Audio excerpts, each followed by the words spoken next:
Do you regard yourself as a trustworthy person? How about you, Ujun? Yeah, I think I'm trustworthy. If you think that you're trustworthy like Ujun, that means that you always refrain from lying and tell the truth. Well, I bet some of you don't believe this. So today, I'll tell you the story about the boy who cried wolf. Now, once upon a time, Peter and his parents lived in the village on the hillside called Wollington. Everybody in the Wollington were sheep farmers, and everyone took turns taking care of the sheep. And when Peter was finally 10 years old, he was ready to take care of the sheep. But now when he was up on the hillside, he was really bored. He had no one to talk to, and his only company was the sheep. And he couldn't do anything. So he tried to amuse himself. He would skip through the grass and started climbing up the trees and even counted the sheep as they crossed over the fence. But this only made him so tired. So this time, he had a brilliant idea that came to his mind. He went up to the highest tree in the hillside, looked down at the village, and yelled, "Wolf! Wolf! Wolf!" Now down at the village, there was Mr. Yang, who was walking down the streets and heard the scream of Peter. Mr. Yang said, "Oh my God, is that Peter? Is that Peter screaming? Oh my God, it's Peter. I think there's a wolf up there," Mrs. Yang said. So Mr. Yang gathered all the men in the village, and with their axes, their shovels, their forks, and their knives, they started running up the hillside to save Peter. When they got there, the sheep were grazing peacefully in the grass. And when they looked for Peter, Peter was up there high perched upon his tree. And he was laughing down at the villagers. Can't believe you fell for that. Now every villager there got really mad at Peter. And when Peter went home, he was scolded by his mother and was sent to bed without any supper. But then life resumed as normal in Wollington within weeks. And everyone forgot about the incident.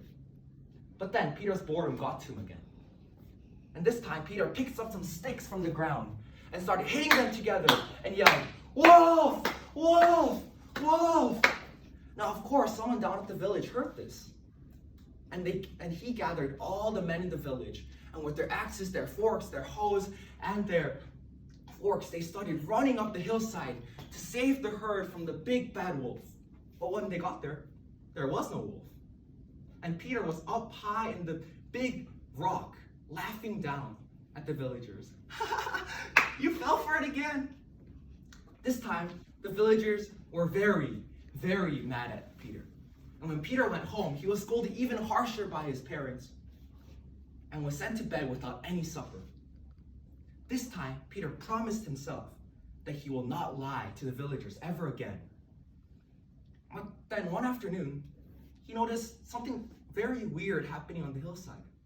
The sheep weren't walking properly. They weren't able to find their balance. And when Peter looked from far away, he could see the number of sheep diminishing by the second. He found this very, very strange. And he was a little nervous, and he was a little worried about the sheep. So he went to the highest tree in the hillside and started climbing up the tree. And he hung on one of the branches and looked down. But the sight he saw made him almost fall out of the tree. There was a big, bad gray wolf chasing the sheep, biting at their legs, snapping at their tails. And the beautiful green grass that covered the hillside of Wollington was being tainted in a raw red color. It was drenched in blood. Now Peter, this time in true despotism, started screaming down at the village, "Wolf! Wolf! Wolf!" Now, what do you think happened? Anyone? No one came. Yes. Now down at the village, Mr. Yang heard Peter scream again.